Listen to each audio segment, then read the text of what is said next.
Welcome back to Scary Bear Attacks. This video features a tale that takes place in the remote Alaska mountains near Valdez.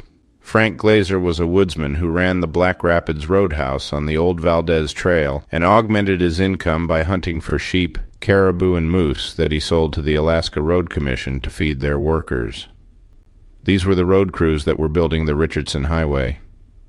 It was a warm August day in 1921 when Frank first observed the giant bear. It was very dark and had been wandering around across the river from his roadhouse. He had tried several times to get near the bear for a kill shot, but was prevented by the rushing glacial waters of the river. For safety's sake, he would turn back each time.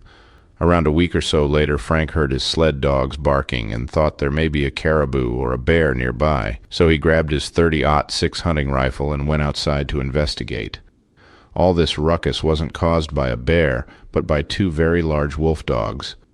He tried to chase them off by throwing rocks at them, but they would dodge but remain. He decided they must not be wild, or they would have left, so he tried calling them to him. They wagged their tails and came right up to him. He adopted them on the spot. Frank tried to do the right thing and tell everyone he met, but the dog's owner never came to claim them, so he added them to his dog sled team. He dubbed the large dark one Yukon and the other Red. Yukon lined up immediately as the lead dog, and Frank decided to give him a try. Strong and fast, he was a great lead dog in the team. A few months passed, and Frank and the dog team were out running down his trap lines and harvesting fur to sell. Frank noticed that a patch of willows had an abnormal amount of frost on them, and upon further investigation found out that a bear had denned up for the winter there, and the breath from the bruin was causing the frost on the willows. Frank took a mental note to check it out in the spring to see if it was the den of the big bear he had been watching in the summer. By early May, the snow was in full retreat from the Alaska range, and Frank decided to go look at the den once again and brought Red and Yukon along. From a good distance, Frank could see the bear's tracks leaving the den. They were enormous. It must have been the big dark bear he previously had observed. Frank paused and read the bear sign on the ground. It looked like the big bear headed up the canyon, and only a few hours ago. This meant the bear had no way out. Frank had the big fella cornered. Frank followed the largest bear tracks he had ever seen, with its giant claws showing clearly in each track. Yukon and Red pushed the trail ahead of Frank, which concerned him. This bear could easily kill his dogs. As the trio continued up the canyon, it grew narrower, and the giant bear tracks continued in a single direction. The only way out was past Frank and his dogs. Frank could see evidence that the bear was trying to get out of the canyon and would climb as high as he could, only to slide back down. At last the hunter and his companions arrived at what Frank knew was the last turn in the canyon. The giant would have to be nearby. They rounded the bend, but no bear. There was no cover in the box canyon, and there was no way out. It was far too steep to climb out, even for a bear. Frank looked down and observed the bear's tracks crisscrossing and meandering all over, looking for a way out. Frank looked up at one set of the giant tracks, and they led straight up a chute in the canyon. Damn, Frank thought, as he realized the bruin had found a way out. Slightly more than 30 feet above Frank, the clatter of rocks and ice falling down the chute pushed downhill by the gargantuan bear as it was sliding back toward the bottom on his rear end. Red and Yukon streaked past Frank to confront the bear, with Frank yelling for them to stop. The bear offered a perfect shot to his vitals, but the dogs were running around it and barking. Frank couldn't get a safe shot without being sure to miss his dogs.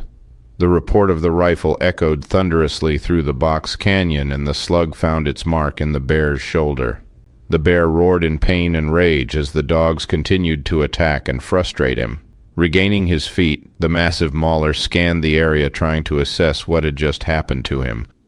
The bear beat a hasty retreat back down the box canyon, with the dogs in close pursuit, continuing to obscure Frank's shooting opportunities. The three beasts had no more left the canyon much later than they re-entered it, this time with the bear pursuing the dogs. They were all headed straight toward Frank. Sliding to a stop, Frank's feet slipped out from under him, and straight onto his back he went. He knew the group would be upon him in an instant, but saw the dogs race past him with the bear hobbling in an angry pursuit. The dogs cornered the bear in a flat area of one of the chutes. Red would go around behind the giant, while Yukon would dance around in front to antagonize him. All of this commotion distracted Frank, too, as he bounced the sights of his rifle around, dodging his dogs. Frank scooted to one side of the canyon, anticipating the bear to beat another retreat in the only direction he could. Sure enough, the bear ran by, gnashing his teeth in anger and confusion. Frank could see the individual hairs on the bear's hide. He was so close. The bear and the dogs would trade off in a strange game of who is chasing who, and Frank would fire 2 more deafening shots. The bear was slowing now, as Frank's bullets had taken their toll. The bear was bleeding from the bullet wounds as well as the dog bites from several places. The massive bear took a last stand position to face the dogs, and that gave Frank an opening to place a shot to the bear's ribs, and the bear collapsed. Lifting his head a few times in defiance, the bear was finally put to rest with a coup de grace shot behind his ear.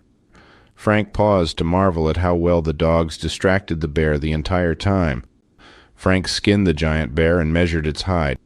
It squared at 10.8, which means that the bear was nearly 11 feet from nose to tail tip. A true giant. Around June, a Model T pulled up, and a blond-headed man approached from it.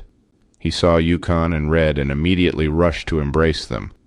Frank asked if the man knew those dogs, and the visitor affirmed he did. Elmer lived a ways away on Slate Creek and was mining that area. The dogs were his and protected his family. He proudly announced they were Victoria land dogs, a special local wolf-dog hybrid used for pulling sleds. Frank begrudgingly returned Yukon and Red to their rightful owner.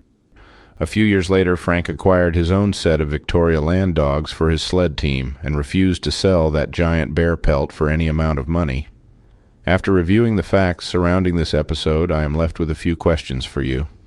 Do you think that Frank would have been killed by the giant brown bear if it hadn't been for Yukon and Red? Do you think that the big bear was aggressive by nature, or merely the object of a hunter's fascination? Do you think the fact that Yukon and Red were part wolf helped them handle fighting bears? Do you think the people of this time era understood bear behavior better than we do today? I will enjoy reading your comments, so please post them in the comments section and let's talk about it.